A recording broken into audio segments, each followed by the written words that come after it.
of the world. The Madlanga Commission continues running through what we anticipate through lunch, or at least pushing their lunch recess a little bit back, with Witness F still back on the stand today. And there was so much to unpack from everything that transpired yesterday afternoon after we wrapped the show, and of course everything that has happened in the morning, in the course of the morning, with names like social blogger Musa Kawula being mentioned by Witness F so far. Hopefully we'll get an opportunity to be able to bring you a recap of everything. But for now, though, we're going to go back to that commission, and then we'll play it by ear as to when they decide to take a break today, breaking from their own schedule. So once they take a break, we'll then come back and bring you some content from our side. You are listening to the Madlanga Commission, live on SAFM. Do you remember that you said that? Yeah, I remember, Commissioners. Yes. But I have just checked, and as far as I can tell, the SAPS Health Risk Management tender was only advertised in January 2024, and it was awarded in June, on the 14th of June 2024. So it is not probable that when Mr. Mathala and Mr. General Sibia met in late 2023 or even early 2024, it could have been to discuss Mr. Matlala's issues with this contract, because this contract was only awarded to Mr. Matlala's company in June 2024. Do you want to comment? Yes, I do want to comment, Commissioner.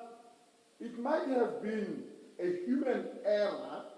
As in I said, I am not sure exactly when, but if you allow me now, I've got another statement that I've made prior to this statement, then I can refer to as exact date that Mr. Madlanga came to. What is that date? Do you have it in front of you? I'm switching on my phone now, Commissioners. Is it possible, I don't want to waste time, Witness F. Is it possible that you can check it and then come back to it even tomorrow? Or the next day when we sit?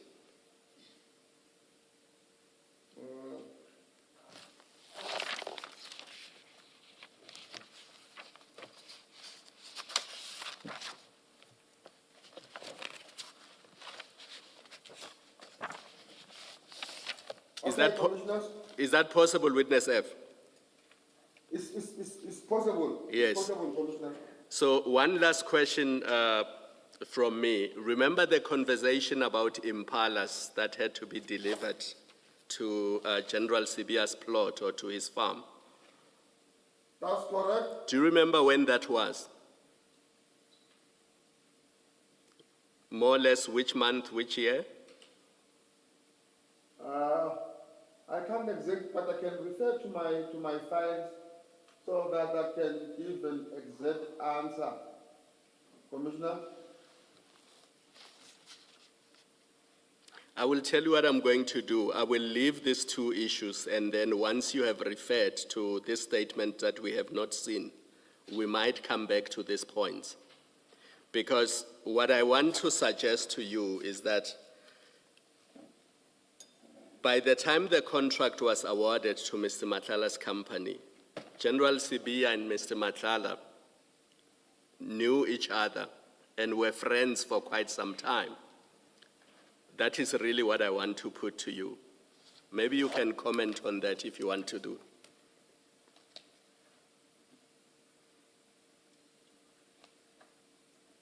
I would not admit nor deny. Maybe it might be an error from my side, as in maybe I've backwarded the date when Mr. Matlala had come to the head office for the first time, where I was available. All right, I'm going to But leave I it there. Okay, thank you, Commissioner.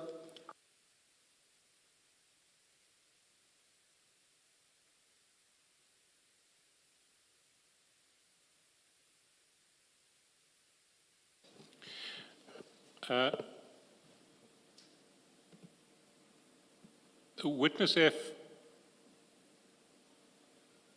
I am moving to a new topic, and I want, can you go to page 43? 43 of the main exhibit bundle.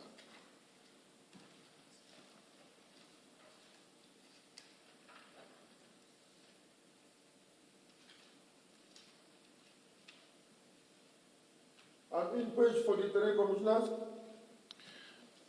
And there at the foot of the page, chat 6,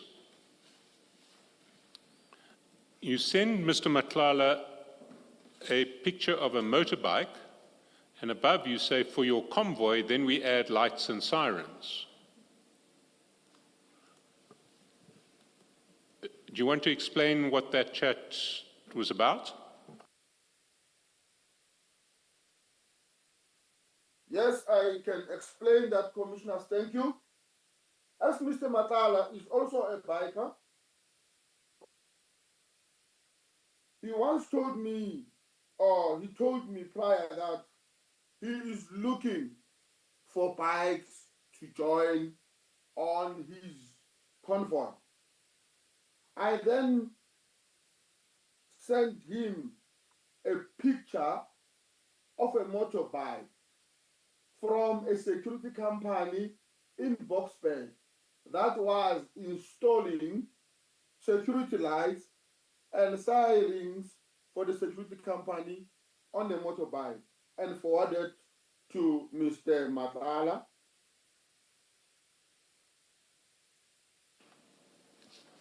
You say we add lights and sirens, lights and sirens. That's correct, Commissioners. Is it lawful for a private security firm to have lights and sirens on their vehicles? Lights and sirens, not police lights, lights and sirens. In Johannesburg, Kempton Park, I can quickly Google it for the Commissioner so that they must also check. There are private companies who are using their motorbikes that are installed with flashing lights and sirens.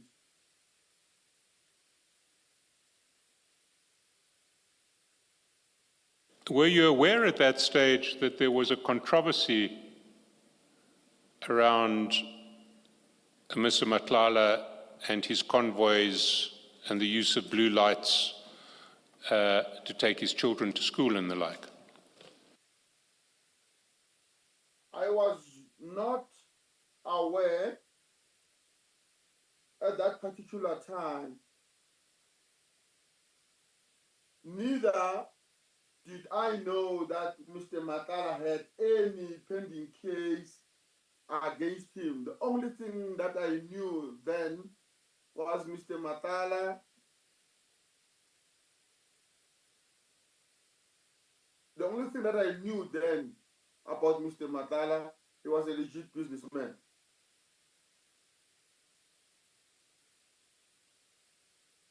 You see, I want to put it to you that that answer is incorrect. If you go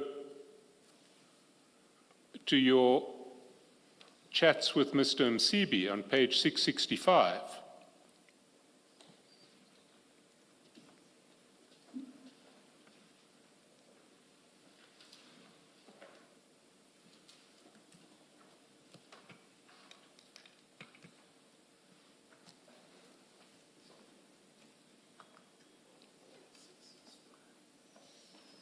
you'll see that on the 13th of February, you sent to Mr. Msibi a link to a YouTube video which says, "Watch, Tembisa Tender Tycoon, his mama cat, and their brazen blue light brigade." Underneath that, there was a link in chat 2 to an article about the blue light scandal in Ekurhuleni. And that continues down to chat number 4, which also deals with an article about the blue light scandal. So on the 13th of February 2023, you were informing Mr. Msibi about all of these allegations published in the press about Mr. Matlala and the Blue Light Brigade at Ekurhuleni. Will you accept that? I do accept that. Why were you telling Mr. Msibi about Mr. Matlala's Blue Light Brigade? Thank you, Commissioners.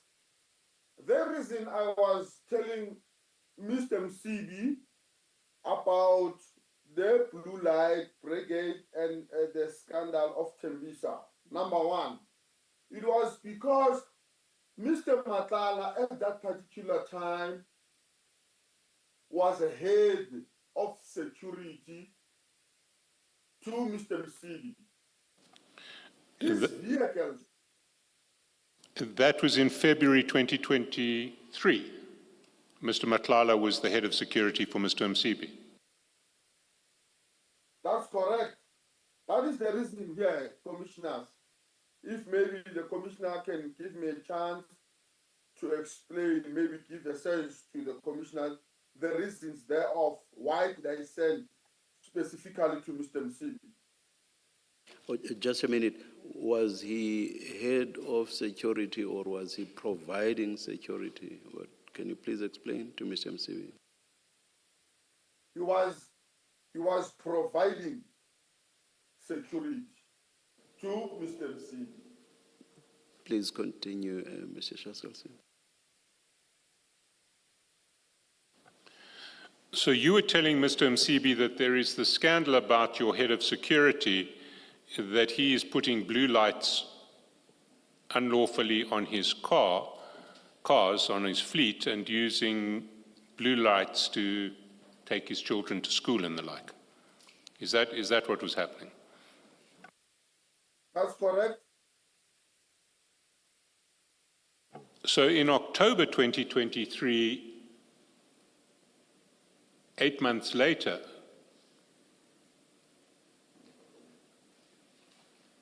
you send a message to Mr. Matlala saying, then we add lights and sirens. In that context, what lights and sirens do you think Mr. Matlala would have had in mind? Security lights.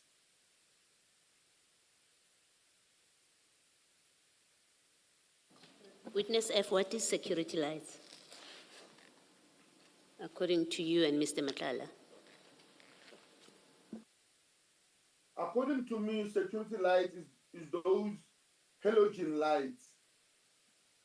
The white one.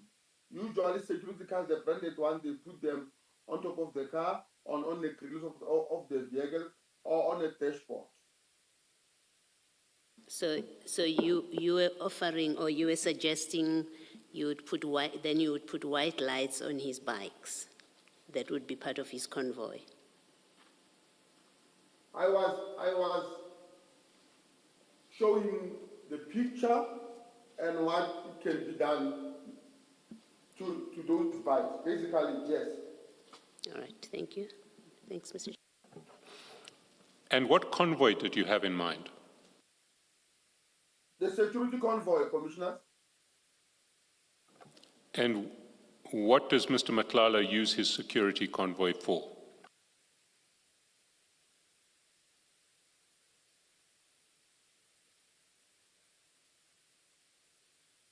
Close protection, as was providing it to Mr. Msibi.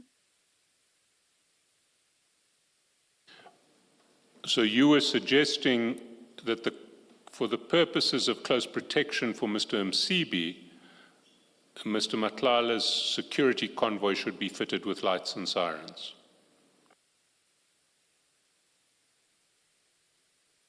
Not specifically for Mr. Msibi, but for his own company benefit,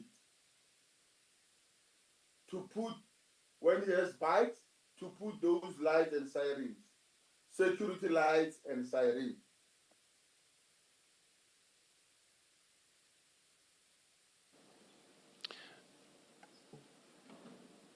Witness F, apart from advances to do repairs to his boats and jet skis, have you taken any payments from Mr. Matlala?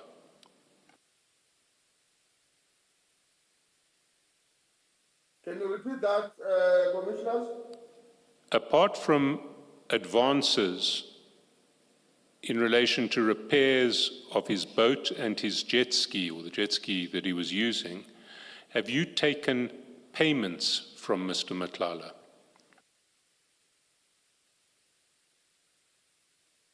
No, but I can maybe put to the attention of the Commission that there was a time where Mr. Matlala wanted a convoy of motorbikes to a wedding in Mamelodi. So he asked me as a biker to arrange few of my friends to accompany him and entertain the crowd there in the wedding in Mamelodi. I remember at that time, I gave him a petrol prize from my friends.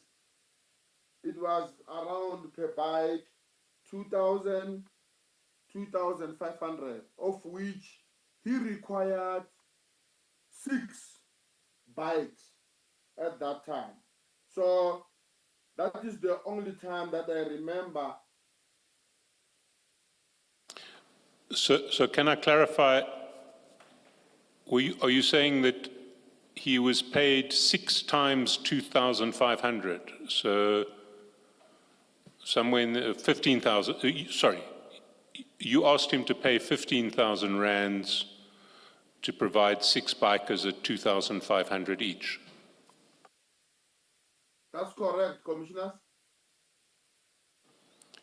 And was this a different convoy from the convoy you were speaking about on page 43? That's correct, Commissioners.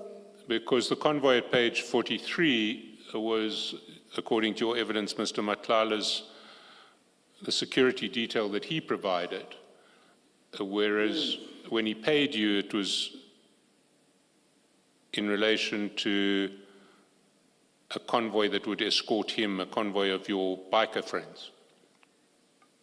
Not escort him per se, but because of already Mr. Matlala had his own escort for the entertainment. Because now, Commissioners, one of my hobbies the weekend is biking, escort of metric dance, weddings, and funerals. So Mr. Matlala was provided the kind of service. Can I take you to page 404? Sorry, 404 of the annexure bundle.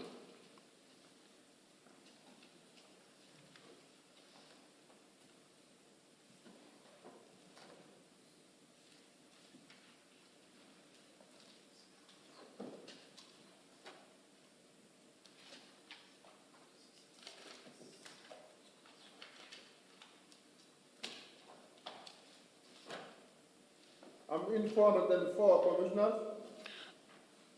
We're not going to display the document here, but do you recognize the document? Is it your personal current account with ABSA, a statement of that account? That's correct, Commissioners. If you go down to the third last entry on that page, you'll see there's Yes, Commissioner. there's an entry that says immediate transfer credit, first rand, CAT VIP protection, 20,000 rands. That's correct. So that was a 20,000 rand transfer from Mr. Matlala's company into your account. That's correct. How do you explain that transfer? As I said earlier, it emanates from the services of bikes that Mr. Matlala requested.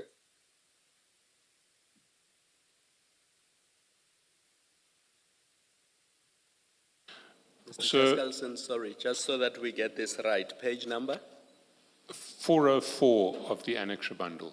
404.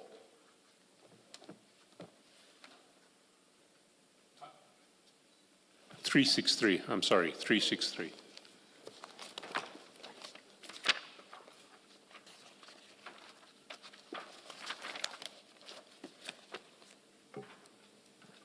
Yes, got it, thank you. Apologies. Sorry, witness F, I referred you to the wrong page, but you see the 20,000 rand payment from CAT VIP at the foot of page 363, third from the bottom. And you say this is for the bikers that you arranged for entertainment at a wedding at the instance of Mr. Matlala. That's correct. But when we earlier spoke about those bikers, we discussed it and you said 6 bikers, 2,500 each, 15,000 rands.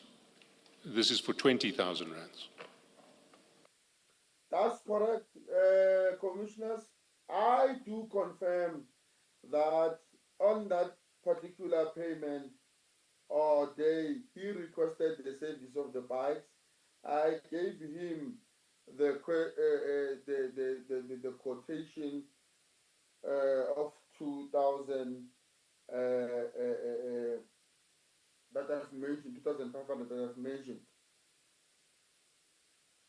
So how did you get a transfer of 20,000 when you had quoted 2,500 per biker and 6 bikers? This is what he transferred to my account, commissioners, besides of what I have charged him. So he essentially made a payment of 5,000 to you above the payment to the bikers.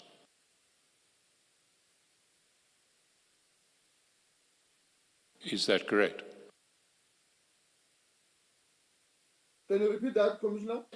So I'm putting to you that aside from the payment for the bikers, he also made a payment of 5,000 rands to you. I deny that. Well, did you pay him back 5,000 rands? Did you call him up and say, well, you've overpaid me? It was only 6 bikers at 2,500 each. That's 15,000 rands, but 20,000 rands has been transferred. I owe you 5,000. I did not give it back to him, reason being, according to him, the performance was stunning. As a result, he was thanking the bikers. Actually, according to my understanding, he was giving the bonuses in appreciation, the token of appreciation that other than what you've charged me, the performance was stunning. This is what he paid.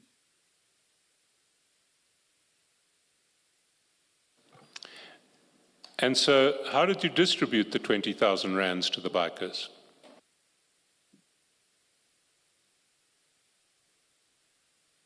According to their numbers, commissioners, So everyone got 2,500, which would have left 5,000 rands. What happened to that 5,000 rands? I distributed it amongst the bikers who were there, commissioners?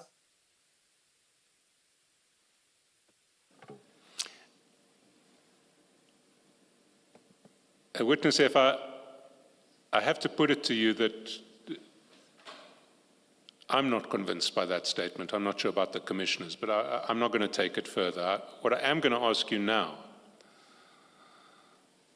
is, are there any other payments that were made by Mr. Madlanga to you that you can recall now?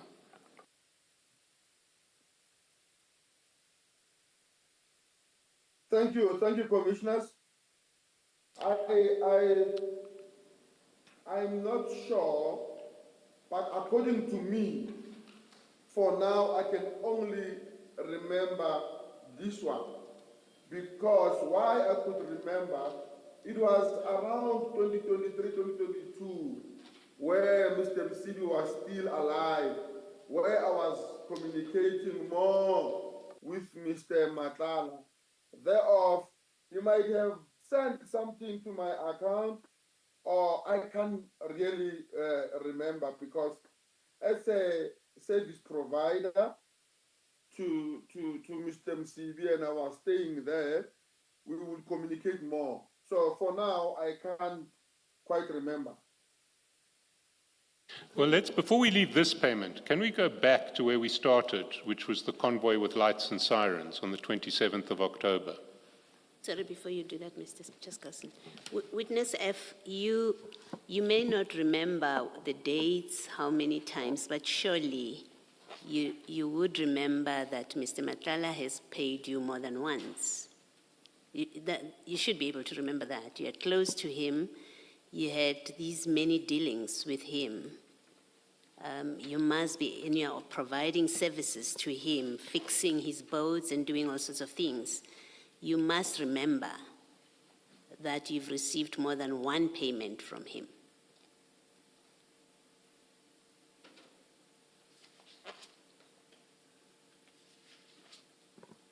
Witness F, are you still thinking? I'm trying hard, Commissioner, to scratch my head to remember exactly. But please forgive me, I can't remember for now. So if you say you can't remember, it means you're not able to deny if it is suggested that you did and you must have, and you did receive more than one payment. You can't deny it because you can't remember. That's positive. Okay, that's fair. Thank you. All right, thank you. Mr. Chairperson. But can we go back and look at this payment? If we go to 43 in chat number 6, when you sent a message to Mr. Madlanga and said, for your convoy, then we add lights and sirens. You were clear that this didn't have anything to do with a wedding. It was about his security detail. You recall that? Which one is that, Commissioner? Bottom of page 43 of the exhibit bundle, chat number 6. That's correct. If we go over the page to page 44, you sent that text to Mr. Madlanga on the 27th of October 2023 at 2:25 in the afternoon. At 28 minutes past 2 in the afternoon, you sent him another message. That's chat 1 on page 44. Okay. What we see there is that message you will see at page 8 of the annexure bundle.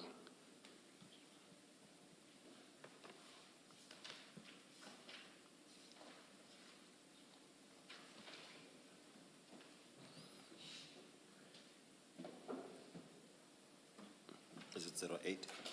Page 8 of the annexure bundle. 80. 8.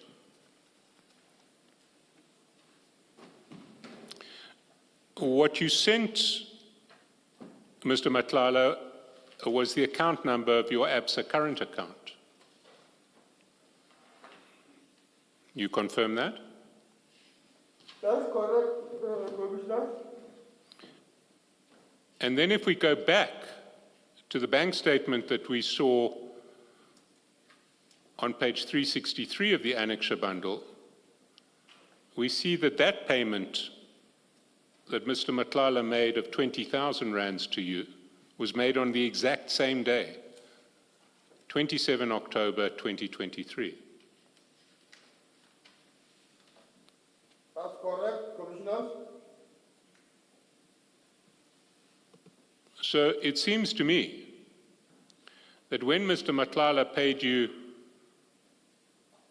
20,000 rands on the 27th of October 2023, it was a reward for your role in arranging lights and sirens for his convoy. And it had nothing to do with a wedding and a convoy of bikers to provide entertainment.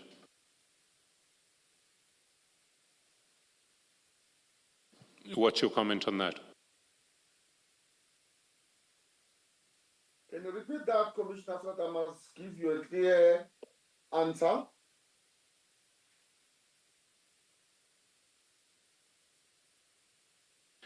It seems to me that when Mr. Matlala paid you 20,000 rands, it had nothing to do with a convoy of bikers at a wedding. It was a payment as a reward for arranging lights and sirens for his convoy. That's not correct. Was it a coincidence that on the same day that you sent him a text saying, for your convoy, then we add lights and sirens, he transferred 20,000 rands into your bank account?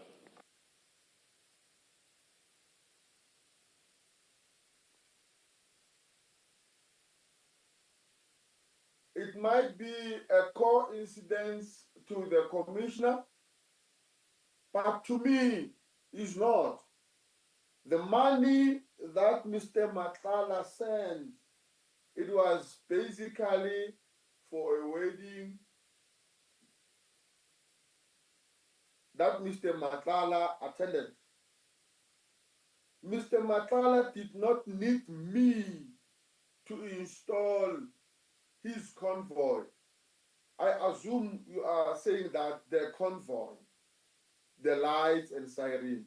I was only basically talking to Mr. Matlala about bikes that were to be issued, if interested, by a security company that installed lights and sirens in Captain Park. Thank you, Commissioners.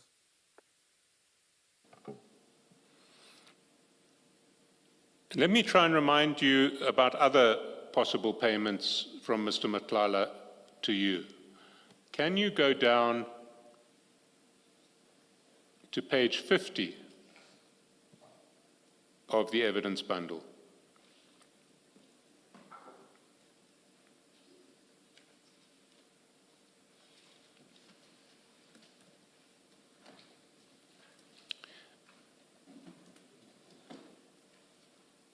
Mr. Chaskasan, evidence bundle, you mean? The Exhibits. exhibit bundle, sorry.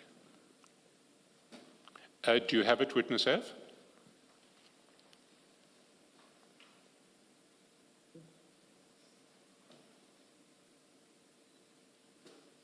Yes, Commissioner. There at chat number 5, you'll see that on the 23rd of May 2024, at 22:39, you send a message to Mr. Matlala saying, "Thanks, my man," and then there's a thank you emoji.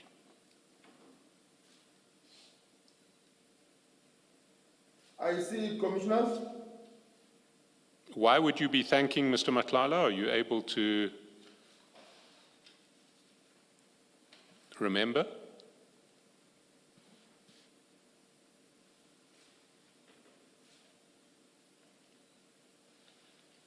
I can't remember, Commissioners. Is it possible that you were thanking him for a payment? I can't remember, commissioners. So it is possible that he made another payment to you on the 23rd of May 2024, and that's why you were thanking him.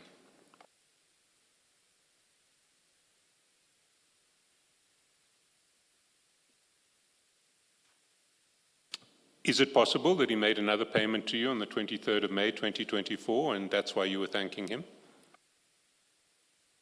I can't remember, commissioners. If you can't remember, it is possible. You accept that? I can't remember, commissioners.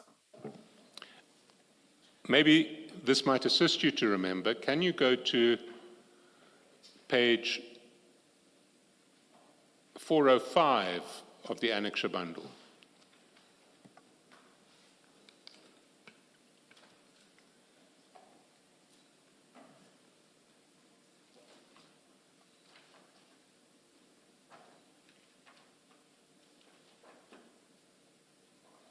I've opened it, commissioners. And there, if you look at the second last column from the right, those are the deposits. The last deposit into your account in May was indeed on the 23rd of May 2024. It was a 5,000 transfer from CAT VIP protection. You see that? Yes, commissioners. Can you explain why Mr. Matlala's company would be paying you 5,000 rands on the 23rd of May 2024, long after he stopped doing security for Mr. Msibi? In fact, Mr. Msibi was no longer alive. Thank you, commissioners. Even though Mr. Matlala did no longer do the security for Mr. Matlala, I was still in contact with Mr. Matlala. If I could recall this 5,000, but subjected to be corrected, that is when he sent it to me to buy something for a bike or a jet ski. Not Mr. Msibi jet ski, his jet ski. His jet ski, his own jet ski. Yes, he had a jet ski, he had Mr. Msibi's jet ski. And 5,000 rands, a round number like that, to buy what for a jet ski? Commissioners, thank you. It might be one of the things in the jet skis, but I could slightly remember it might be something to do with a jet ski.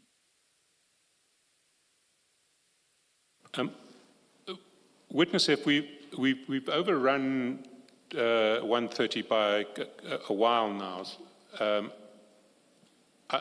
I need quite some time to finish this topic. What I would like to ask of you is that you reflect overnight, look at the bank statements, look at the chats, look at your notes, and if there are any other payments that you can now recall being made from Mr. Matlala and the reasons, therefore, we can take that up when you return.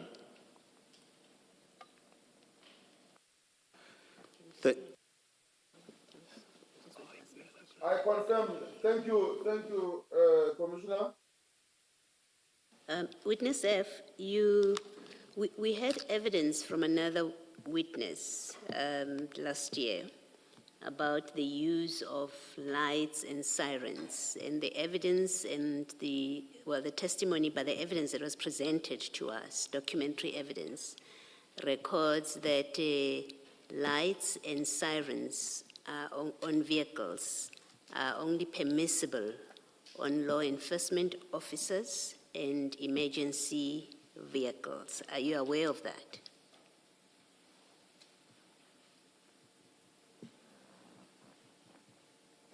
I was not aware, Commissioners. So you don't know that private vehicles are not permitted to have sirens?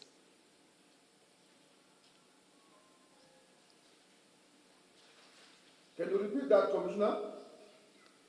You are not aware that private vehicles, my vehicle, is not allowed to have, by law, is not allowed to have a siren. Are you telling us you're not aware of that? I'm not telling you I'm not aware or not aware of that. But according to me, when a vehicle is fitted with security light, it must be branded, the personnel, and it must be on the security company's name, and people thereof who are driving such car must be serial registered. According to my understanding, that is when that vehicle is permitted to put lights and the siren. That is the reason even when we see, or I see, the security vehicle passing with the siren, especially these people who are working with Yes, cars. yes. The motorbike, Witness F, allow me to ask you my question so that I can get an answer. The motorbike that you sent to Mr. Madlanga has no branding. It doesn't say in your message that it must be branded as a security vehicle or motorbike. All you say is this for your convoy, and then you say then we add lights and sirens. You don't say anything about it will have to be branded. So you're not saying to Mr. Madlanga, this motorbike, your motorbike, can only get lights and a siren if it is branded. You don't say that to him.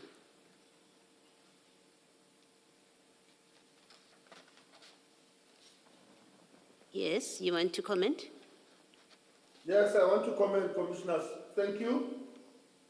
I did not send Mr. Madlanga that motorbike, this motorbike indeed, this is the one that must be installed. I was sending Mr. Madlanga the motorbike, the type of motorbike the securities use. Yes. 1. 2, I did not need to tell Mr. Madlanga that you need to brand your bike because of his experience or his expertise in the security industry. I assumed at that particular time that with his capacity, he knows what is required and expected of his company. Yes.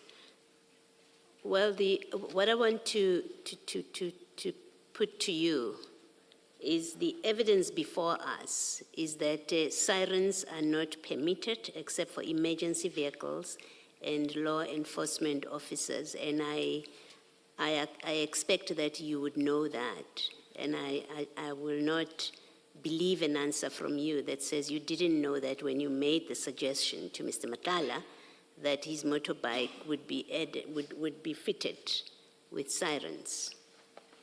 It can't be that you don't know that. Do you want to comment?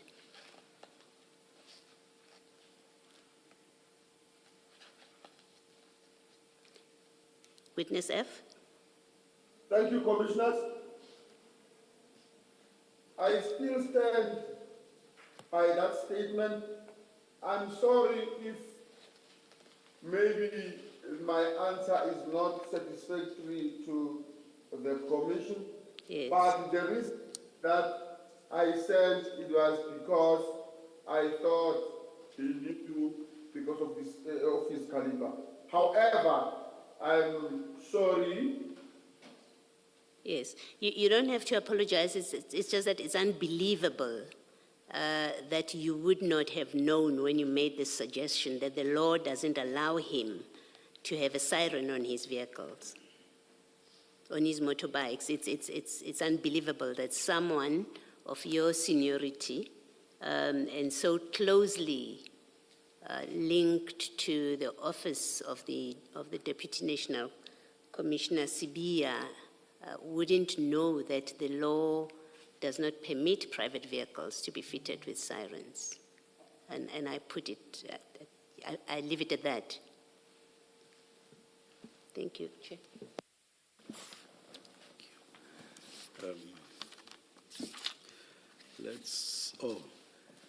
Do we resume at 9:30 tomorrow? Chair, we resume at 9:30 tomorrow, but I won't be here tomorrow. I am aware you mentioned during the postponement application of last week, Mr. Chairperson. And there is another witness scheduled to give evidence tomorrow morning at 9:30. Thank you. I wonder if witness F could be excused until Friday morning, because we will be busy with another witness tomorrow morning, and hopefully that gives him time to keep fluid bay and get well. Will Friday not possibly be affected by the outcome of the Johannesburg High Court urgent, or not really?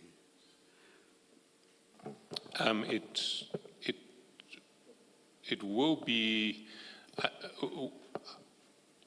It may be affected by the outcome of the Johannesburg urgent, but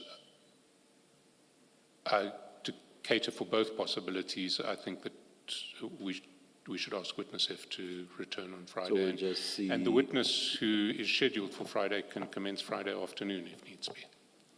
Thank you, Mr. Chairperson.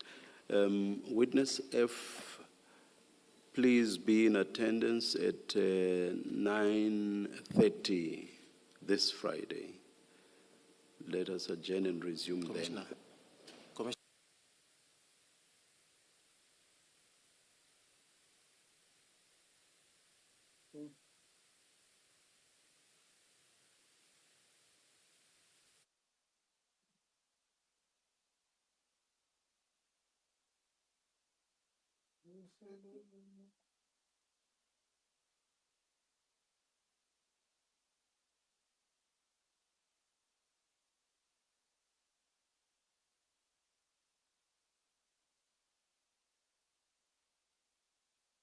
The vast majority of them are Cape Townians, and the road has been unsafe over many years. And we've recently seen a spike in incidents, stoning incidents, with people's windows being smashed and them being seriously injured. Lots and lots of smash and grabs, particularly in the afternoon peak hour traffic when cars are still in the traffic.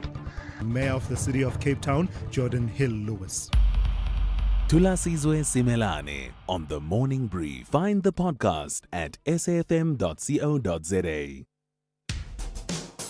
SAFM has signed a code of conduct that is enforced by the Broadcasting Complaints Commission of South Africa. Under the code, we are committed to giving news that is accurate, comment that is fair, and programming that is not harmful, does not amount to hate speech, or contain violence or explicit sex. If you think we are not living up to that code, then you can inform the Broadcasting Complaints Commission of South Africa. Direct any complaints in writing to the Broadcasting Complaints Commission of South Africa. PO Box 142365. Craig Hall 2024. Fax to 011-326-3198 or an email to bccsa@nabsa.co.za. For more information, please visit www.bccsa.co.za.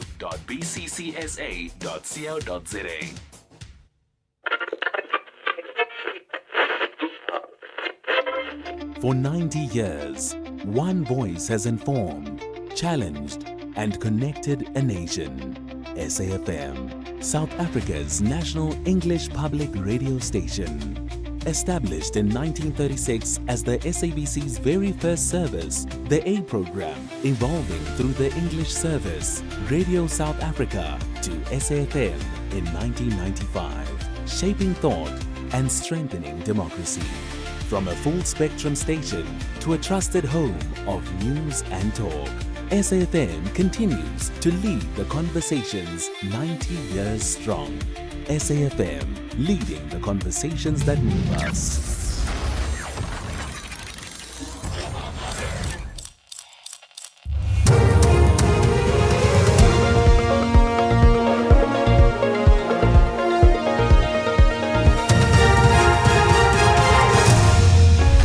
top stories at 2 o'clock. Tau comments on AGOA extension and commission to probe incidents in Western Cape prisons.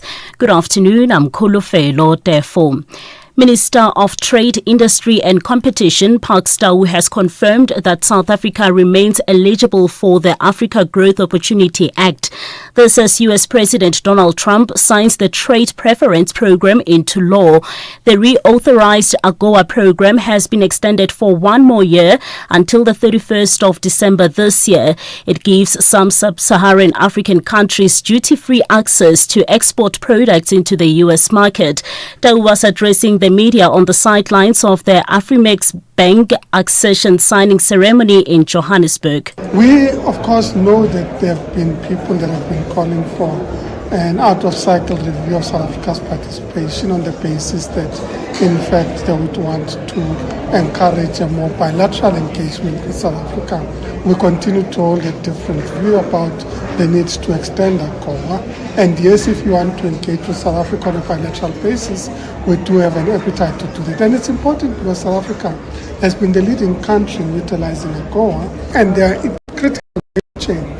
Commissioner Sesi Baloyi has put it to witness F that attempted murder accused Vusmusi Ket Matlala had no authority to effect a warrant of arrest against entertainment blogger Musa Kaula. The Madlanga Commission has seen WhatsApp text messages from General Richard Shibiri alleging to witness F that he is being blackmailed by Kaula. Witness F has testified that he forwarded the arrest warrant to Matlala following an instruction from suspended Deputy Police Commissioner Shedrack Sibia. Commissioner Baloyi put it to witness F that only peace officers were authorized to effect arrest warrants. This warrant instructs peace officers to arrest Mr. Kaula when they see him.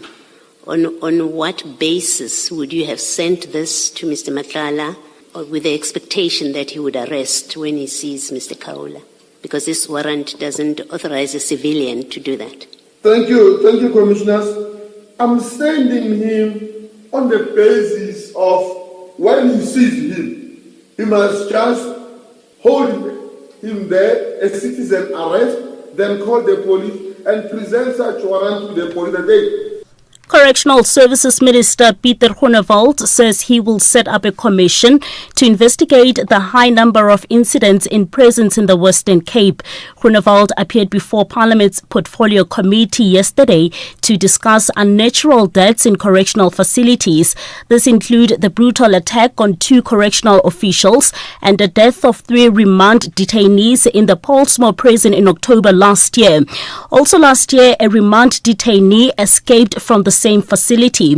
Groenewald says he wants an independent report on the state of correctional facilities in the Western Cape. We have a lot of problems in Western Cape, and we had a discussion, and he did announce it yesterday. I, as Minister, will appoint an independent commission outside the department to investigate these matters in the Western Cape, so that we can have an objective outside report to see how we can fix these problems. The Hawks in the Eastern Cape say the investigations into the multi-million rand renovation of the Mdantsane swimming pool are at an advanced stage and arrests are imminent. Last year, the investigating body raided the offices of the Buffalo City Metro in Kukombo, formerly East London, where they seized a number of documents and electronic devices. To date, the facility remains in a shoddy state despite over 50 million rand being spent to refurbish the facility. Hawks spokesperson is Ndimpiwe Mhlakuvana. We are proceeding with our investigation. As you remember, sometime last year, we have conducted a search and seizure operation in one of in the BCM municipality, where we confiscated documents that we think it might assist us with our investigation. The documents or the evidence that we have gathered is of our assistance. So at the moment, we are pleased and happy with the investigation itself. And finally, the former Libyan leader Muammar Gaddafi's son, Saif, has been confirmed dead. According to sources close to the family and his lawyer, he died from gunshot wounds. Details of the shooting remain undisclosed. Saif was expected to run again in the upcoming presidential elections in Libya next month. Buhlali Pele reports. Libya's Attorney General office says investigators and forensic doctors examined Saif al-Islam's body and determined that he died from gunshot wounds.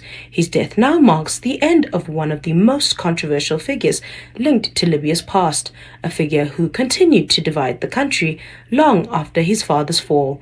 Libyan authorities say investigations into his killing are continuing. The top story at 2, back home, Minister of Trade, Industry and Competition, Park Stau, has confirmed that South Africa remains eligible for the Africa Growth Opportunity Act. This as US President Donald Trump signs the Trade Preference Program into law. For SFM News, I'm Kolofelo Defo. Bridget Masinga on SAFM. Clientele is here to safeguard you and your family with compassion because life happens. Be part of a family that truly cares. Our funeral dignity plans have helped South Africans bury their loved ones with dignity for more than 30 years. Let us help you create a meaningful tribute that honors your life and those of your loved ones. We pay out within 24 hours and you will get double accident cover with a clientele funeral plan. Our plans are affordable. Pick the option that suits your needs. Easy to apply, no medical examinations and no paperwork. SMS SAFM to 48031. That's 48031. Clientele Life is an authorized FSP and licensed life insurer. T's and C's online. Standard rates apply. The Glamour Boys want to raise a poster written Amakhosi ajabulile, but the Green Eagles say they enjoy flying with 3 points. This is the CAF Confederation Cup. Do not miss out on Kaizer Chiefs versus Al Mazri Sporting Club on Sunday, 8 February at 2:30 p.m. Live on SABC Plus and SABC 1. Proudly brought to you by SABC Sport. For the love of the game. The National Pulse, weekdays 3 to 6 p.m. What's your thoughts regarding South Africa, what we're doing and what we're not doing regarding Zimbabwe? South African government, when they are doing wrong, they are supporting the current regime, and that regime is giving South Africa problems. That's why you see here, we do have many illegal immigrants. They live in South Africa. President Ramaphosa, first thing that you need to do, you need to stop supporting Mnangagwa so that we won't have the problem that we are having in South Africa because of Zimbabweans. Dino McLean, the Information, Publicity and Youth Leader for the Progressive Zimbabweans Foundation, the PZF. Ashraf Garda on SAFM. Find the podcast at safm.co.za. The Full Circle with Bridget Masinga. Monday to Friday, 1 to 3 p.m.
It is the incomparably talented Zweli Mudika coming through with Ise Gazini. That is how we kick into the 2 o'clock hour. It's just gone 10 past 2. In case you are wondering if you've been a regular listener over the past couple of months since the commencement of the Madlanga Commission, you know that usually we kick in between 1 and 2 as that commission takes their lunch recess. And of course, on days when they've adjourned, then we commence with the full length of the show. But today, doing things slightly in reverse as they've had to jig their schedule due to unavoidable circumstances in Pretoria. And so we're kicking in at 2 and we're going to be together for the final hour of the show. Would love to hear your thoughts about everything that has transpired thus far. Between the course of yesterday afternoon and today. Feel free to send us a WhatsApp voice note on 061-410-4107 with your thoughts on everything that you've heard at the Madlanga Commission as tabled by Witness F, who's been on the stand again for the second day today. Love to hear what your takeaways are, what your thinking is. I know already if you dip into social media, particularly X, the word chomi with a double M-I-E is trending. And that is because of that exchange between social blogger Musa Kawula and, of course, Shibiri, Major General Shibiri. There's WhatsApp conversations that were presented at the Madlanga Commission that showed organized crime head Major General Richard Shibiri was in direct contact with social media blogger Musa Kawula. And the commission today heard that Shibiri instructed Kawula not to write stories about alleged underworld figure Vusmuzi Kat Matlala, who's one of the central figures in everything that's unfolding at the Madlanga Commission thus far. And Witness F, who's currently testifying or well wrapped for the day, said that Shibiri later shared screenshots of the exchange between himself and Musa Kawula. It's been interesting because quite a few names have been brought up today, including the names of businessman Zengmalo, who happened to be a figure that took Musa Kawula to court last year, end of 2023, beginning 2024. And as a result of that situation that transpired between the two of them, seeing Musa Kawula actually spend a number of days behind bars, that seems to also have been something that was brought up today at the Madlanga Commission, as well as the name of the ANC Secretary General Fikile Mbalula. Witness F cautioned, though, that he could not confirm whether Shibiri explicitly warned Kawula to halt his reporting, saying that by his understanding it came from instructions passed down through the chain of command. So much to unpack today as well. So we'd love to hear from you. 061-410-4107 is our WhatsApp line, or you can give us a shout on 086-000-2032. It's just gone 2:15. A quick pause, and then we come back on the other side and we get into a conversation around World Cancer Day. The Morning Brief. The move to take Thabo Bester and Vusumuzi Cat Madlanga to Ebongweni in Kokstad. We need to act because you don't want a situation where what I mentioned earlier, escapes, assaults, even death happens in your hands as a correctional services officer. Was there a threat of that happening with these two inmates? The security analysis showed that we cannot continue to have these inmates incarcerated at Hoshimamburu, which is a second tier in terms of safety and security. We had to go to the highest, and the only highest is Ebongweni. That's Makhoti Tobachale, National Commissioner of Correctional Services.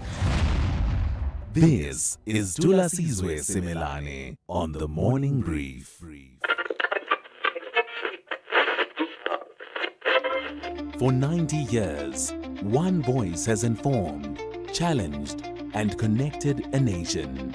SAFM, South Africa's national English public radio station. Established in 1936 as the SABC's very first service, the A program, evolving through the English service, Radio South Africa, to SAFM in 1995, shaping thought and strengthening democracy. From a full-spectrum station to a trusted home of news and talk, SAFM continues to lead the conversations 90 years strong. SAFM, leading the conversations that move us.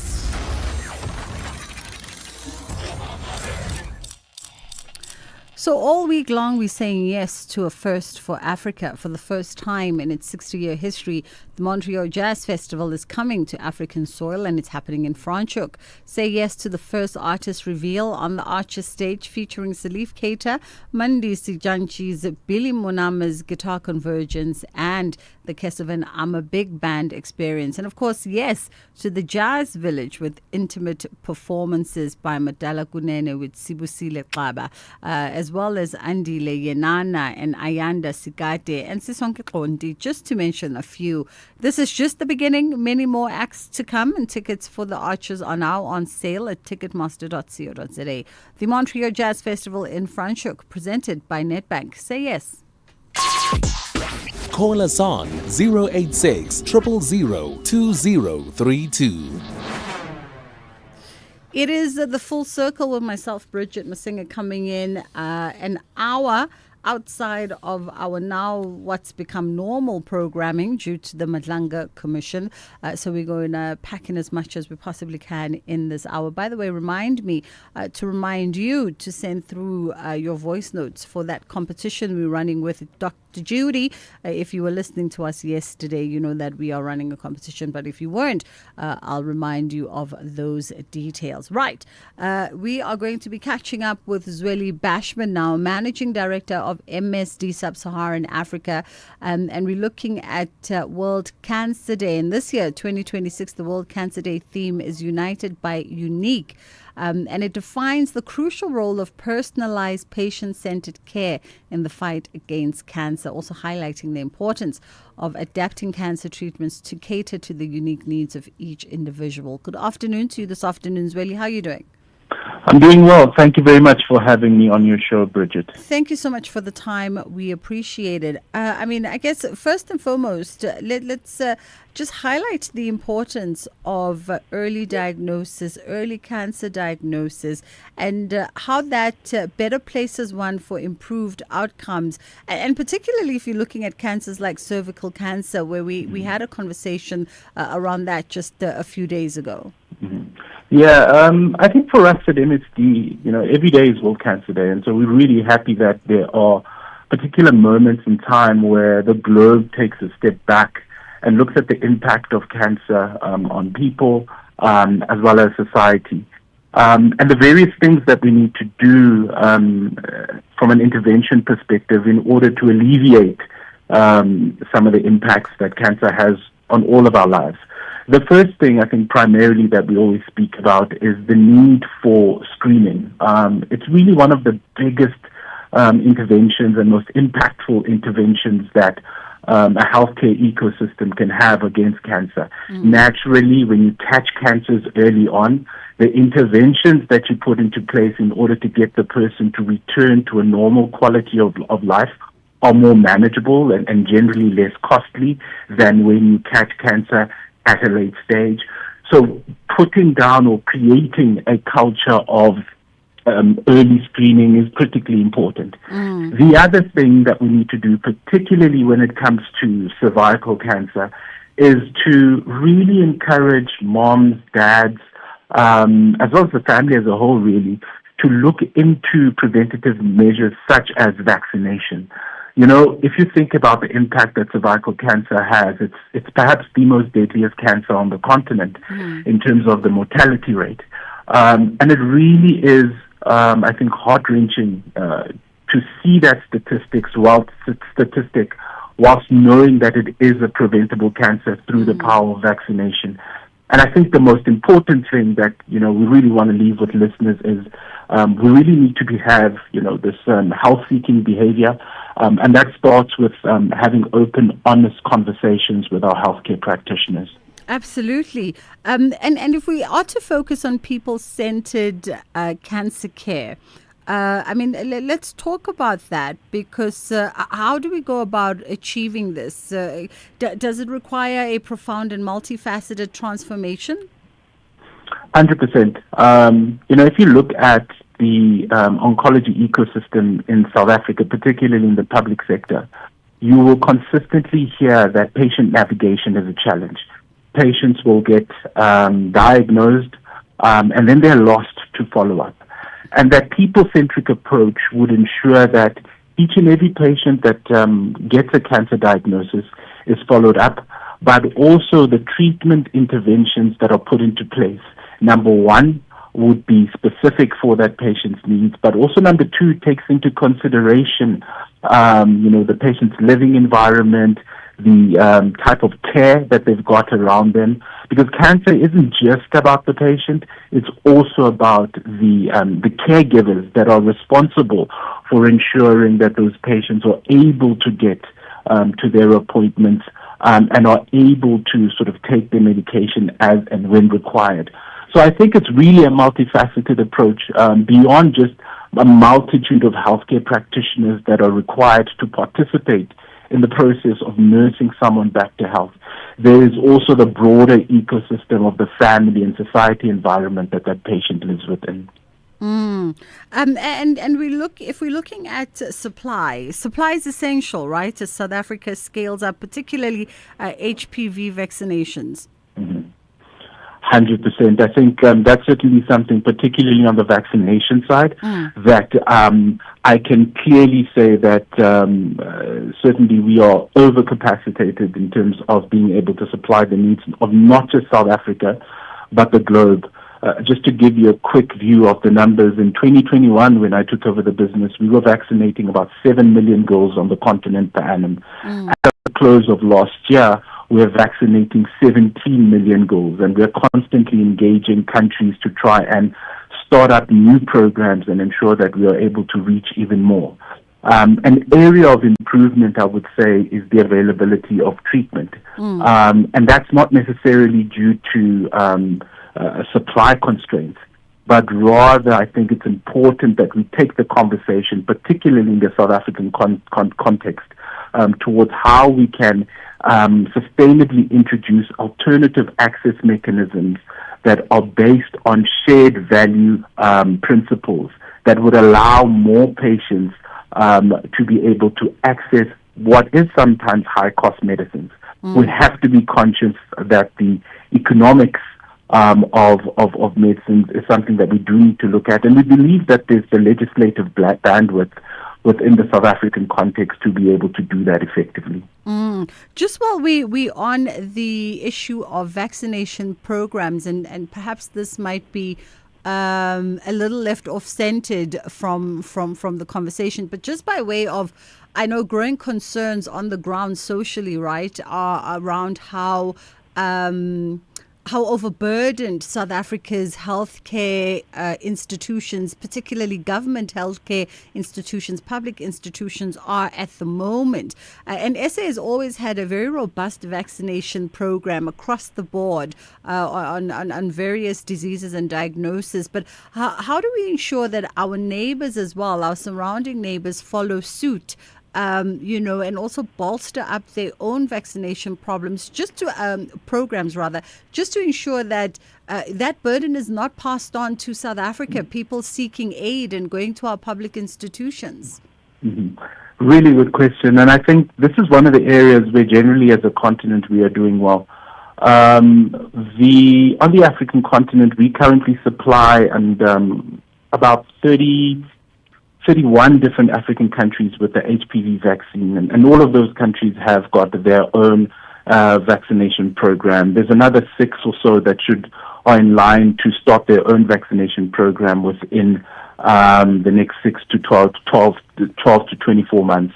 And I think one of the things that really aids that is that there's a lot of global partnership, particularly around HPV vaccination. So we work a lot with UNICEF and Gavi, and they're able to ensure that we've got this broad, wide reach.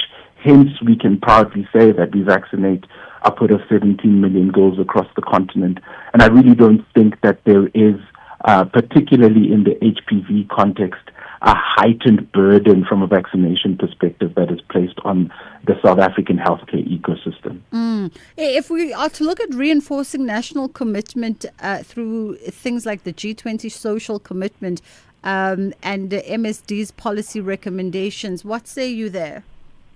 I think we participated quite robustly in the G20 discussions, and our state was that whilst we've got 31 countries on the continent that have, very robust HPV vaccination programs, there's approximately 30 to 40% more countries that we need to bring upstream that need to introduce their HPV vaccination programs. And that is critical. That's priority number one across all countries. We also spoke very clearly around the need for expanding and broadening the screening programs. I think if you look in South Africa as well as the rest of the continent, we can safely say that we are not doing well in that regard, and it's a health-seeking behavior matter, but also a health ecosystem matter that we need to inculcate these screening programs within our primary healthcare systems. And then the third one, which is something that I'm quite passionate about, is around expanding access to innovative oncology drugs, large also to communities that have socioeconomic challenges. Your affordability should not determine whether or not you are able to access life-saving medicines. And we believe that we can do that by implementing expanded access programs that are actually implemented across the globe in order to ensure that we can react to the individual's affordability status. Absolutely.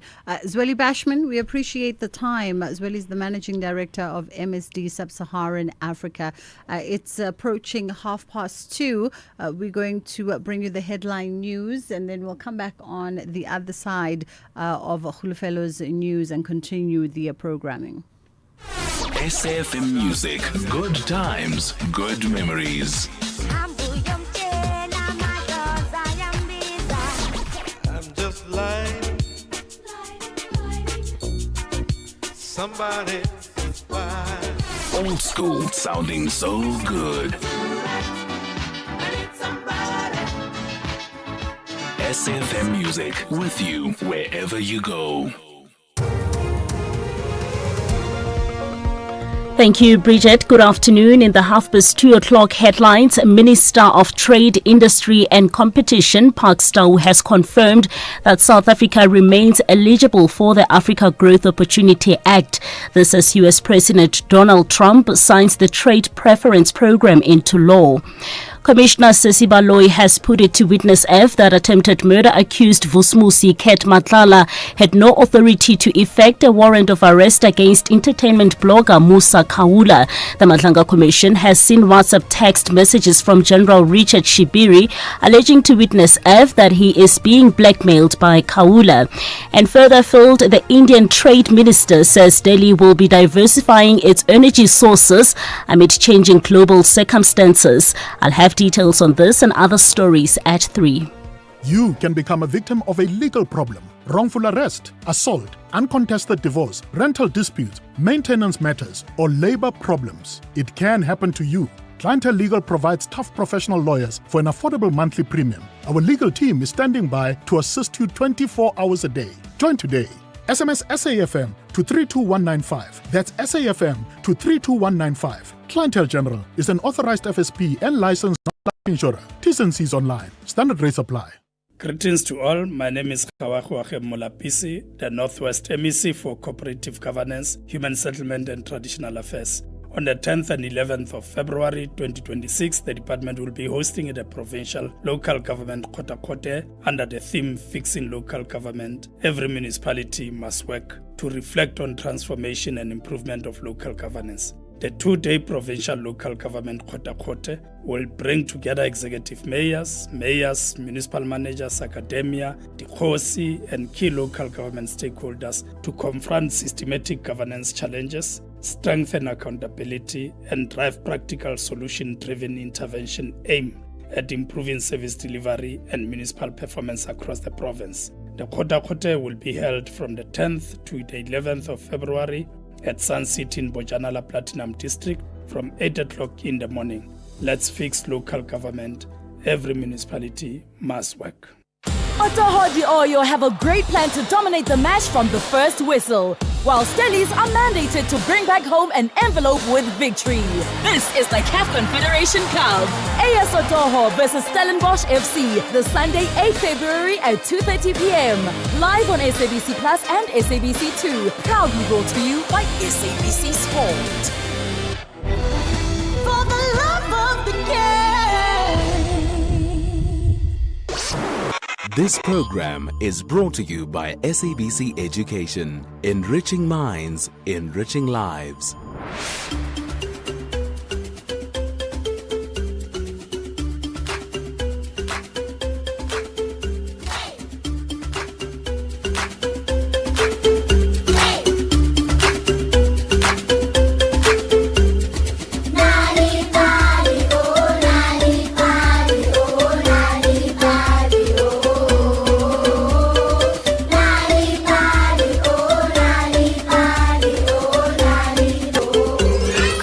Friends, and welcome to our Wednesday edition of Kids Corner. Today is not just an ordinary day, it's World Read Aloud Day.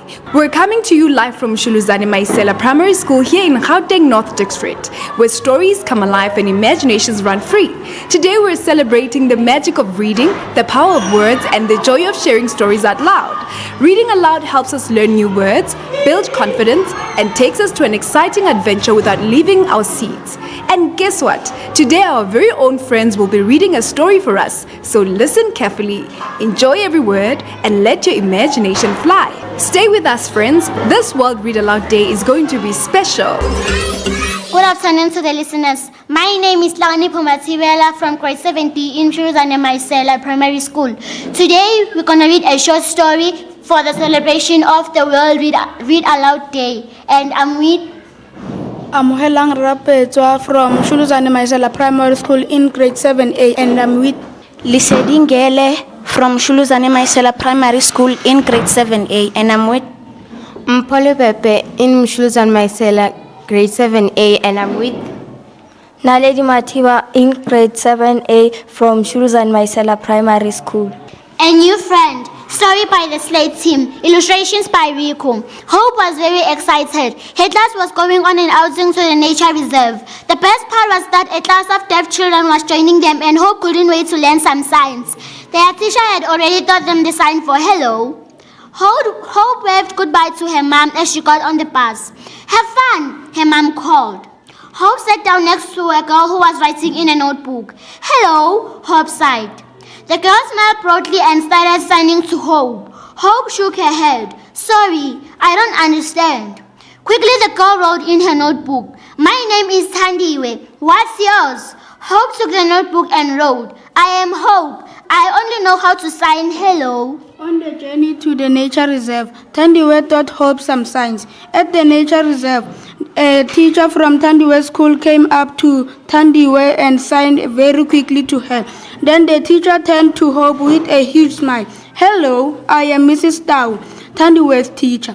This is my name sign, she said, making a sign in front of her mouth. What's a name sign? Asked Hope. It is a special sign that is just about you. Your deaf friends give it to you. My name sign is the sign for a big smile. Mrs. Tau replied, smiling and showing her name sign again. Thandiwe looked carefully at Hope, then made the sign to Hope's ponytail. Thandiwe given you a name sign, Mrs. Tau said, signing Hope's name and sign again. Hope copied her and practiced her name sign in a few times. I really like my name sign, she said. It makes me feel special. Then Mrs. Tau called all the children together. I want you to find a partner and stay together, she said. We are going on a nature walk. As we walk, look carefully at all the things around you and please stay with the group. Then she signed the message for the deaf children. Hope took Thandiwe's hand and they were off.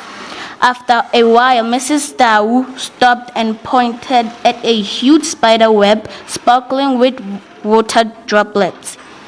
Further along the path, she showed them a footprint made by a small bug. As they reached a big tree, Thandiwe put out an arm to stop Hope. Then she pointed at the ground. Both girls kneeled down to have a closer look. Oh, it's a shongololo, smiled Hope. Shongololo, signed Thandiwe, nodding her head.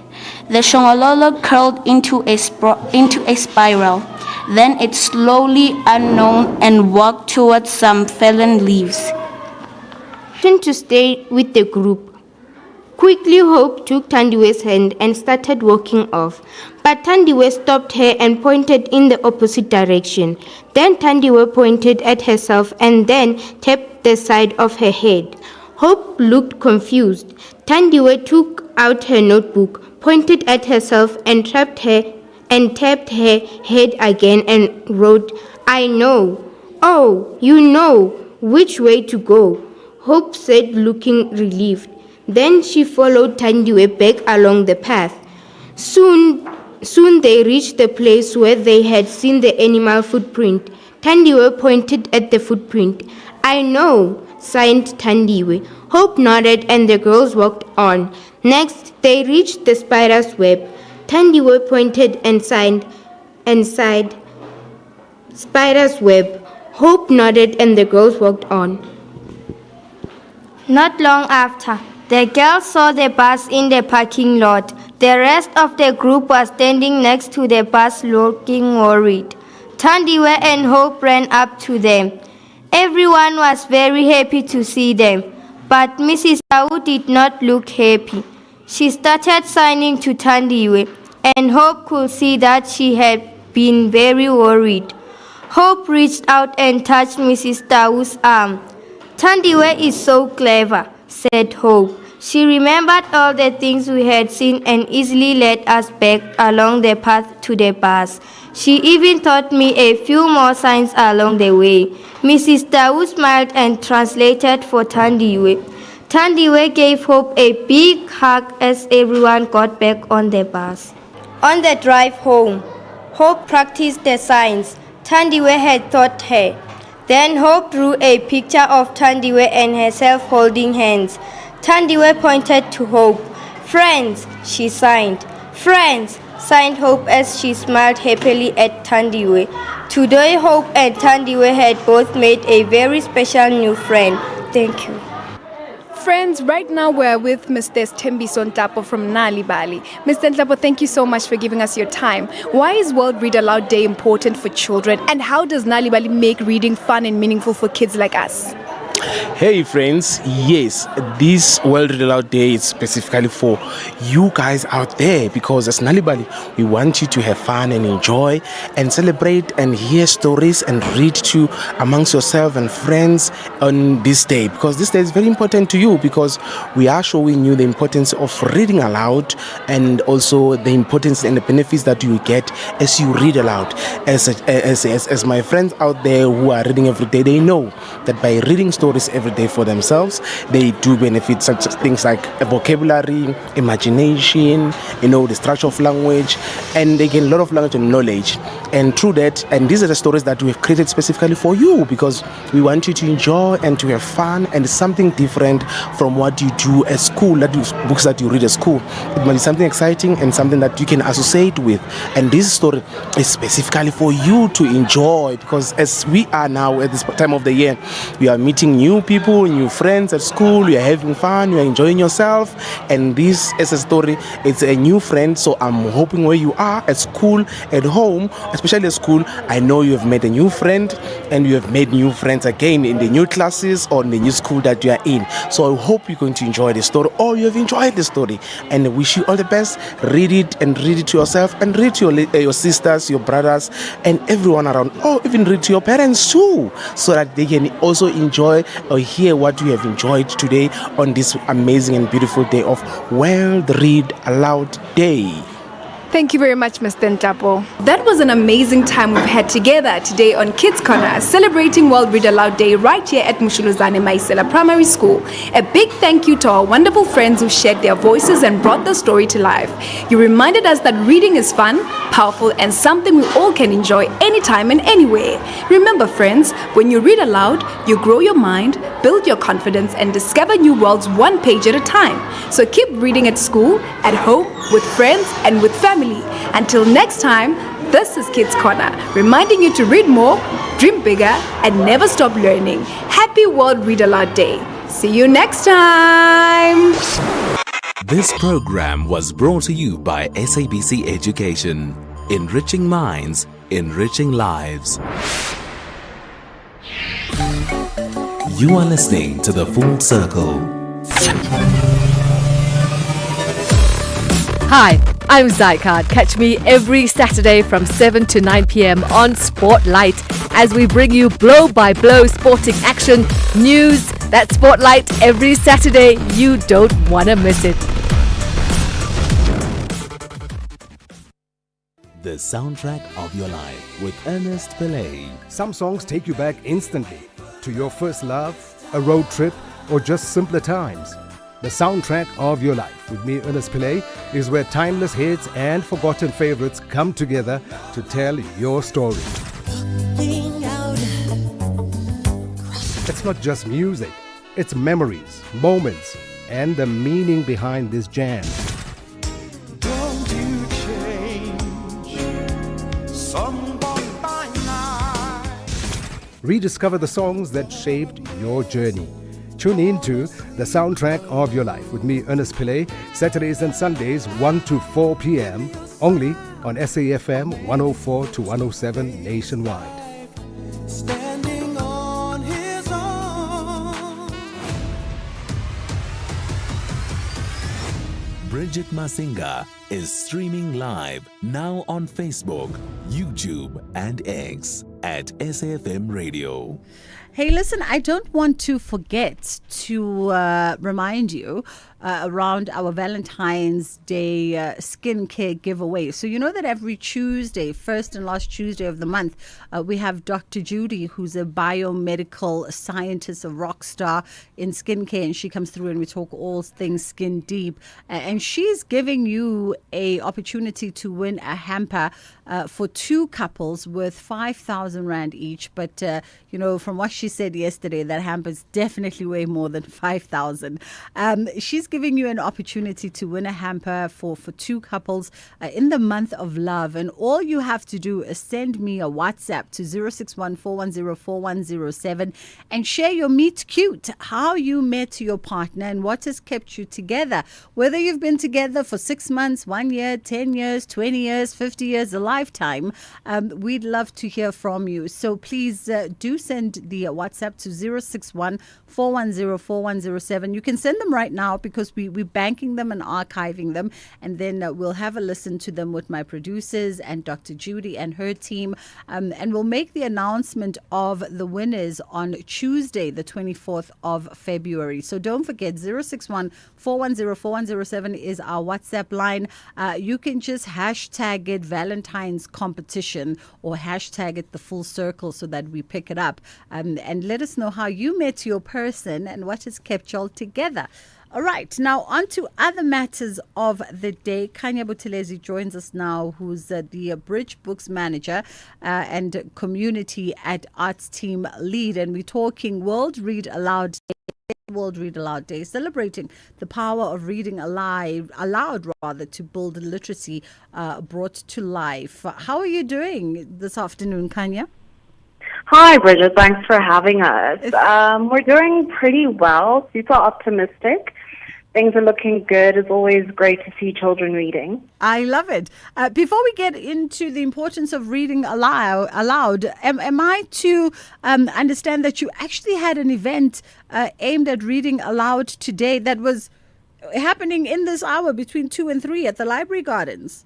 Yes. It was at the Buyers Nord Square, where we basically invited children and people to come out and read if they're free, and basically partaking in the actual event that is reading out loud on World Read Aloud Day. Oh, wonderful. Yes. All right, let's talk about the importance of reading aloud. Why is it such a significant culture to get into? I think people underestimate how huge and very important literacy is, especially as for South Africans and children. We do need to know how to read, and that is something that enables them to move very far in their lives. So children are mostly our target market because they are in the beginning of basically honing the skill. So having this come out, it helps children to understand and also reach out and see new worlds. So whether it's through reading fiction, where they're able to learn and imagine new worlds, or just reading the newspaper and finding out stuff, or even within their studies. How does reading aloud help build literacy, confidence and connection? Because we know we've got a literacy problem in the country, especially if we're looking at the little ones, age 0 all the way through to age 6, 7, those fundamental years, foundation years. Yes. So in that age, children need to be communicated with so that they learn how to take in language, understand language, and also just helps with their with their brain. I forget the words, but there's something in the neuroscience space where knowing how to listen, listening comprehension, is just as important as reading comprehension. And when tied together, it's very important in the development of someone's mind, and along with the whole literacy crisis, knowing how to listen and read is very important, and those are skills that we're very much interested in developing and helping children hone and grow in, because that does also form part of the literary I forget the words, but yeah, so in that it helps the children sort of make the connections where if you're able to listen and understand, you should also be able to read and understand, and then finding a bridge somewhere there where they're able to have conversations and understand each other, whether it be through voices or through words on paper or on a screen. Yeah. And this year, the Johannesburg Inner City Partnership marked the day with a read aloud from the Sesotho edition of Shaka. Talk to us about that. So Bridge Books, which I'm with, published 100th anniversary copy of Chaka by Thomas Mafolo. This was done later last year as the 100th anniversary hit. And so basically that was in our effort to sort of bring back lost media after it became lost during the apartheid regime. So that's an effort we do where we find works that are in the public domain, reach out to the families of these authors, and then try to bring that back. And another thing with Chaka, it's also like a heritage project, I'd say, where it's it's something that we work very hard for, and it helped sort of preserve history in the voice of a native. Although Chaka was written originally in Sesotho and then translated many times over into different languages, it was very hard to find one in the original language, and that's something Bridge did, and that's something we also wanted to do, where not only are we being accessible to children in English, but also in the original language the work was written in, so children will also know that you can read aloud in other languages and not just what they learn in school. Absolutely.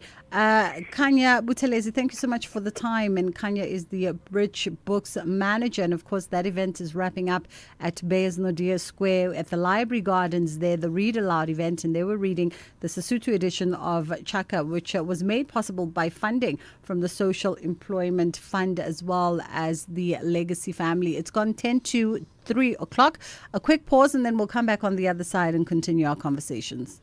Clientele is here to safeguard you and your family with compassion because life happens. Be part of a family that truly cares. Our funeral dignity plans have helped South Africans bury their loved ones with dignity for more than 30 years.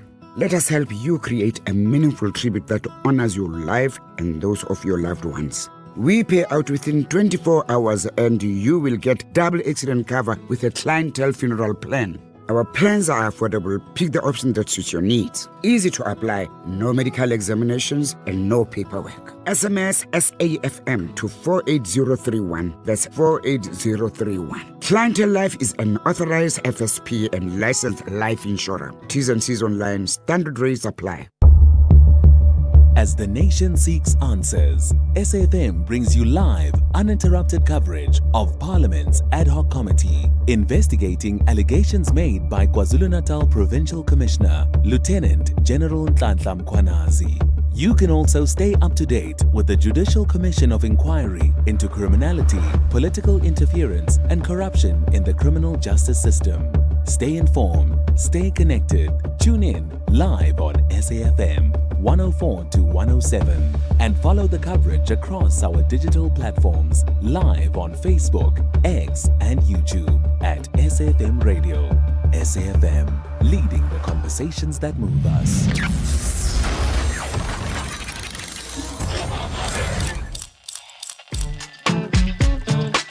Bridget Masinga, weekdays on The Full Circle. So for over 60 years, African artists have performed at Montreal, and now Montreal is coming to Africa. Say yes to the Montreal Jazz Festival in Franschhoek that's presented by Nedbank. It's going to be a 3-day affair with multi-genre celebrations, with 2 stages and African voices, and of course, unforgettable collaborations. From Salif Keita on the Archers to Madala Kunene and Sibusile Xaba in the Jazz Village. This is music with depth and connection, and tickets are available for the Archers stage right now at ticketmaster.co.za. So say yes. We are fast wrapping up the show, but by way of reminder, don't forget to send us your voice notes for the month of love. We are giving away a beautiful Biomedical Emporium skincare hamper for 2 couples valued at 5,000 Rand each, and every love story is unique. So we want to know, how did you meet your love person, your Tambulakole Kentucky, and what has kept you together? We'd love to hear from you. Share with us on a voice note. If you can make it less than 2 minutes, that would be great. WhatsApp us on 061-410-4107, and we'll announce the winners on the last Tuesday of the month, which is 24th of February, 2 days before my birthday, right here on The Full Circle with myself and Dr. Judy. She'll be back to make that announcement. Love is skin deep. Okay, let's go to WhatsApp because I still want to know what's on your mind when it comes to the Madlanga Commission today. So much that has transpired today, so much that was shared. The likes of Fikile Mbalula's name was mentioned, and this after Witness F said that there was pressure that followed Musa Kawula's online post allegedly insulting the ANC Secretary General's wife and another individual that was identified only as X. There was an arrest warrant that was taken out, but somehow Matlala's VIP protection services wanted to be the ones who effect the arrest warrant because Musa Kawula allegedly hung out at one of the places of enjoyment that they safeguarded. Love to hear your thoughts. 061-410-4107. Let's go to WhatsApp. Let's have the conversation. WhatsApp voice notes on 0614 104 107. In our plan is coordinated destination marketing. Coordination between one destination. Now I understand. So we why need to coordinate. SAFM has signed a code of conduct that is enforced by the Broadcasting Complaints Commission of South Africa. Under the code, we are committed to giving news that is accurate, comment that is fair, and programming that is not harmful, does not amount to hate speech, or contain violence or explicit sex. If you think we are not living up to that code, then you can inform the Broadcasting Complaints Commission of South Africa. Direct any complaints in writing to the Broadcasting Complaints Commission of South Africa. PO Box 142365. Craig Hall 2024. Fax to 011-326-3198 or an email to bccsa@nabsa.co.za. For more information, please visit www.bccsa.co.za.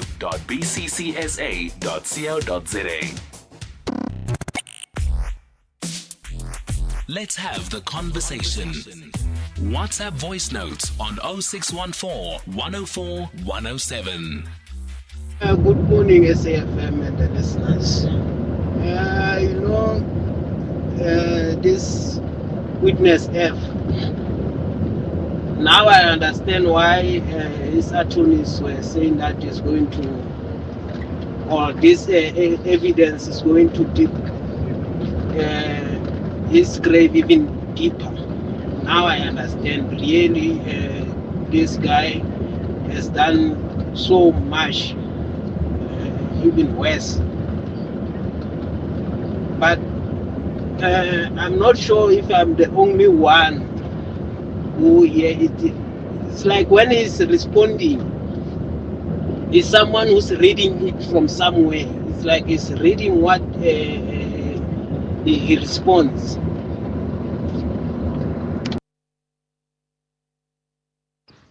Good afternoon, Sister Bridget. I just want to specifically say that the Madlanga Commission is effective, and all of these revelations are thanks to Lieutenant General Madlanga Mkwenazi. And I just said that to say this. Tomorrow is the 5th of February. It's public knowledge. Tomorrow is Madlanga Mkwenazi's birthday. So, in my opinion, I'd wish that tomorrow would be regarded as a public holiday, national public holiday. Daniel here in Bryanston. Hi, Bridget. What I have heard, 90% regarding your question now is I don't know, but I can confirm, I assume. That's mostly what I've heard so far. Thank you. Is that the summary? I don't know, but I assume, so I can confirm. We had somebody who said that Sakina said it for them when she said that it's so distressing to think that this is the SAPS that citizens are expected to trust. Right? I know. That's where we leave it for today. Ashraf is coming through with an uninterrupted national pulse today.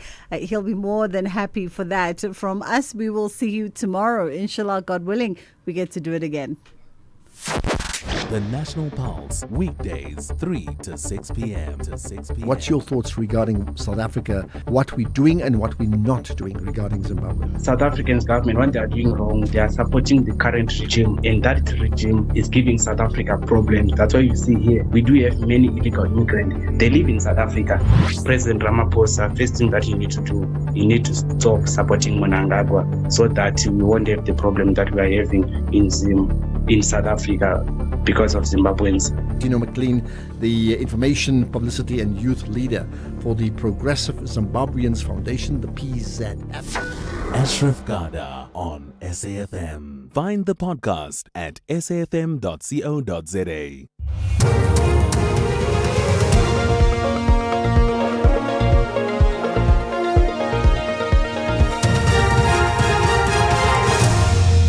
Top stories at 3 o'clock. Tau comments on AGOA extension and India to diversify energy supplies. Good afternoon, I'm Kulofelo Defo. Minister of Trade, Industry and Competition, Park Tau, has confirmed that South Africa remains eligible for the Africa Growth Opportunity. This as US President Donald Trump signs the Trade Preference Program into law. The reauthorized AGOA program has been extended for one more year until the 31st of December this year. It gives some sub-Saharan African countries duty-free access to export products into the US market. Tau was addressing the media on the sidelines of the Afrimex Bank accession signing ceremony in Johannesburg. We, of course, know that there have been people that have been calling for an out-of-cycle review of South Africa's participation on the basis that, in fact, we want to encourage a more bilateral engagement with South Africa. We continue to hold a different view about the need to extend AGOA. And yes, if you want to engage with South Africa on a bilateral basis, we do have an appetite to do that. And it's important because South Africa has been the leading country in utilizing AGOA, and they are a critical value chain. Commissioner Sesi Baloyi has put it to Witness F that attempted murder accused Vusumusi Ket Matlala had no authority to effect a warrant of arrest against entertainment blogger Musa Kaula. The Madlanga Commission has seen WhatsApp text messages from General Richard Shibiri alleging to Witness F that he is being blackmailed by Kaula. Witness F has testified that he forwarded the arrest warrant to Matlala following an instruction from suspended Deputy Police Commissioner Shedrack Sibia. Commissioner Baloyi put it to Witness F that only peace officers were authorized to effect arrest warrants. This warrant instructs peace officers to arrest Mr. Kaula when they see him.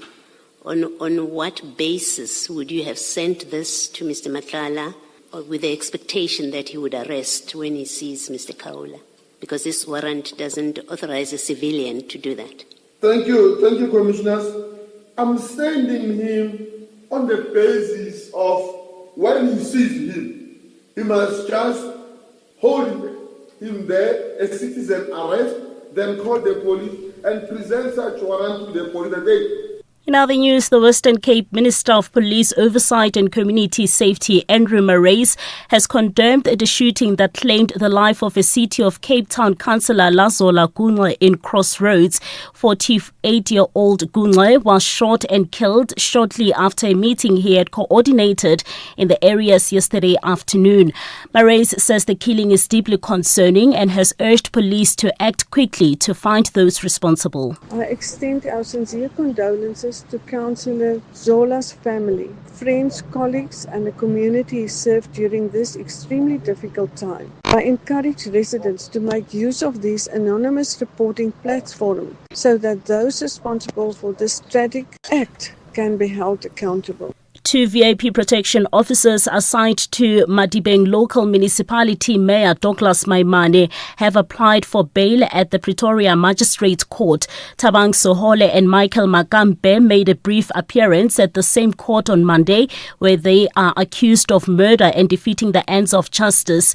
Today, the state laid a separate charge of driving a vehicle fitted with blue lights against Makambe. Nonhlanhla Nchingila has the details. The duo allegedly shot and killed a member of the South African National Defence Force after forcing him to pull over on the R18 near Mabopane last month. When the two appeared in court, they showed no remorse for the crime they are accused of committing. Instead, affidavits read by their legal representative stated that they did not commit the offence they have been charged with. Meanwhile, the state has indicated that it intends to oppose bail for the accused. Nonhlanhla Nchingila for SABC News, Pretoria.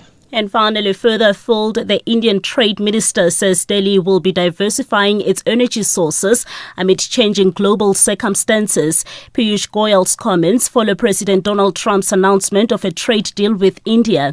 Import tariffs on Indian goods will be lowered to 18% from 50% in exchange for Delhi halting its purchase of Russian oil. The BBC's Anbarasan Ethirajan. Indian refineries have been benefiting from discounted Russian crude, but Delhi has come under sustained pressure from Washington to end the purchases. When he announced a proposed deal with Delhi, Mr. Trump said India would instead buy oil from the US and potentially Venezuela.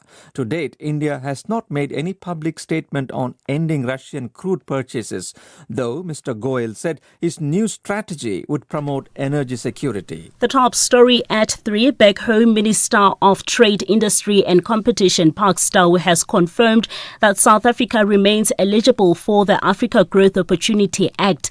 Headlines at 3:30 or when it happens. For SAFM News, I'm Kolofelo Defo. In sports this hour, Conrad reshuffles Proteas for T20 World Cup push and Cardoso plays down easy win talk before Gomara test. More details at 3:30. The National Pulse with Ashraf Garda on SAFM. You're listening to the National Pulse, weekdays 3 to 6 p.m. It certainly has been a time when we've been, I won't call it flip-flopping, but crisscrossing between the Madlanga Commission and the ad hoc committee, right? Parliament's ad hoc committee. So the commission itself adjourned until tomorrow, the Madlanga Commission, that is. And the witness was on today. We'll be back on Friday, just so that you know. But the ad hoc committee is on the go. And as we know from many of the people listening in, there's interest on both sides. So first things first, let me put this to you. Any comments you have based upon what you've heard today regarding the Madlanga Commission? And as you know, Witness F once again dominated the headlines as he did yesterday, right? That's the one. And then, of course, with the ad hoc committee that you've heard as well, you can add your thoughts. And the best way to do that, as always, is a WhatsApp voice note. So we'll bank it and then play it as soon as we can. My name is Ashraf Garda. As always, this is the National Pulse, and wonderful that you are connected to the show that reflects the pulse of the nation. So thank you for joining us. But first things first, let's get to Parliament's ad hoc committee. You are listening to the ad hoc committee live on SAFM. Yes, we have meetings of the portfolio committee. We'll touch to that. We have annexures of the meeting. And have all these grievances and complaints, have they all irregular appointments? Have they all been raised before that honourable committee? The victimization, the trumped-up charges that you complain about, the minutes that we have, procurement irregularities. The minutes that we have in our position is the minutes of the portfolio committee, respectively, I think 2012 and 17, if I'm not mistaken. But the CPN report was discussed, but nothing came. Hence, we saw when was it last discussed? The minutes are 2017. 2017, but nothing came out of that. Okay. Then, So, we need to move to your conclusions at paragraph 38.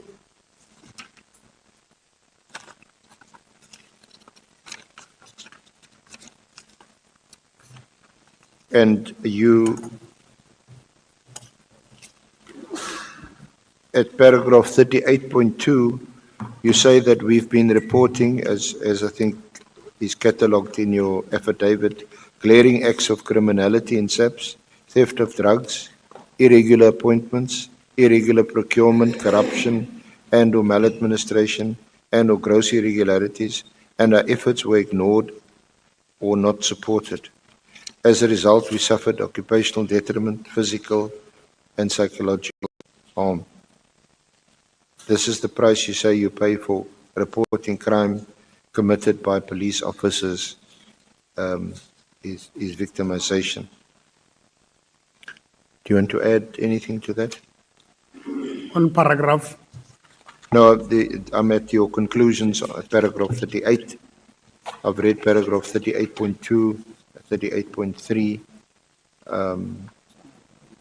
and the harm that you suffered, 38.4.